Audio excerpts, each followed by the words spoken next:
नमस्कार, hot India के platform पर आपका स्वागत है। मैं हूं साहिल सन्नी। जी हां, आज जो खबर आपके बीच में रखने जा रहा हूं, बहुत बड़ी खबर आ रही है और ये खबर आ रही है बांग्लादेश से। जी हां, बांग्लादेशी या यूं कहें कि बांग्लादेश के पूर्व प्रधानमंत्री शेख हसीना को फांसी की सजा सुनाई गई है। जी हां, बहुत बड़ी खबर आ रही है बांग्लादेश से और ये पहले से ही माना जा रहा था कि उन्हें सख्त से सख्त सजा दी जा सकती है। मोहम्मद यूनिस की अंतिम सरकार से पहले ही शेख हसीना की अवामी लीग के चुनाव लड़ने पर प्रतिबंध लग चुकी है। ऐसे में शेख हसीना को ऐसी सजा सुनाकर बांग्लादेश में उनकी वापसी के रास्ते को हमेशा के लिए बंद करने की कोशिश की गई है। जी हाँ, शेख हसीना के बारे में आपको पता है कि किस तरीके की वारदात हुई थी और किस तरीके की सिचुएशन में उन्हें भारत में शरण लेना पड़ा था। कोर्ट ने कहा कि सबूतों से ये क्रिस्टल क्लियर है कि शेख हसीना ने प्रदर्शनकारियों को भड़काया, फिर उनके साथ बर्बरता की। उनकी हत्या में शेख हसीना का हाथ है। आंदोलन को क्रूरता से कुचलने की कोशिश की गई। शेख हसीना ने ढाका यूनिवर्सिटी के वीसी को टेलीफोन करके हत्याएं करने की धमकी दी। शेख हसीना को 1400 हत्याओं का दोषी माना गया है।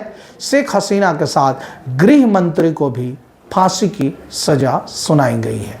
जी हाँ, इंटरनेशनल क्राइम्स ट्रिब्यूनल आईसीटी ने सोमवार को पूर्व प्रधानमंत्री शेख हसीना, पूर्व गृह मंत्री असदुजुम्मा खान कमाल और पुलिस महानिरीक्षक चौधरी अब्दुल्ला अल मामून के खिलाफ मानवता के खिलाफ अपराधों के 5 आरोपों पर अपना फैसला सुनाया है। ये आरोप जुलाई अगस्त 2024 में आरक्षण विरोधी छात्र आंदोलन से जुड़ी अशांति से उत्पन्न हुए हैं। शेख हसीना और उनके सहयोगी के खिलाफ 8,747 पन्नों के आरोप पत्र कोर्ट में दाखिल किए गए थे, जिनमें पीड़ितों के बयान, जब्त किए सबूत और पीड़ितों की पूरी लिस्ट होने की बात कही गई थी। इसी आधार पर आईसीटी ने शेख हसीना के खिलाफ फैसला सुनाया है। कोर्ट ने सरकारी गवाह बनने के लिए पूर्व महानिरीक्षक चौधरी अब्दुल्ला अल मामून को एक केस में माफ कर दिया है। वहीं दूसरे केस में उन्हें 5 सालों की सजा सुनाई गई है। कोर्ट ने कहा है कि उन्होंने पूरा खुलासा किया है और कोर्ट के सामने में उन्होंने पूरी सच्चाई रखी है। तो ये जो बड़ी खबर थी, ये बांग्लादेश से आ रही थी और शेख हसीना के संदर्भ में ये बातें हम आपके सामने रख रहे थे। शेख हसीना ने घातक हमले के आदेश दिए।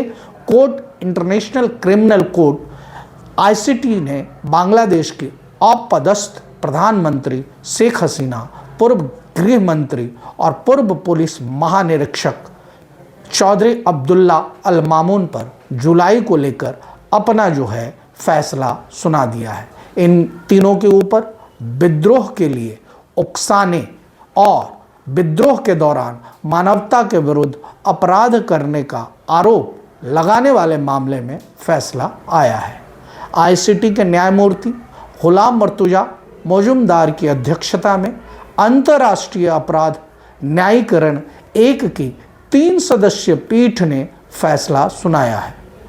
गौरतलब है कि बांग्लादेश के इतिहास में पहली बार आईसीटी ने किसी वर्तमान शासन अध्यक्ष के खिलाफ फैसला सुनाया है। तो आप इस खबर पे आपकी क्या प्रतिक्रिया है, आप हमें कमेंट करके बता सकते हैं।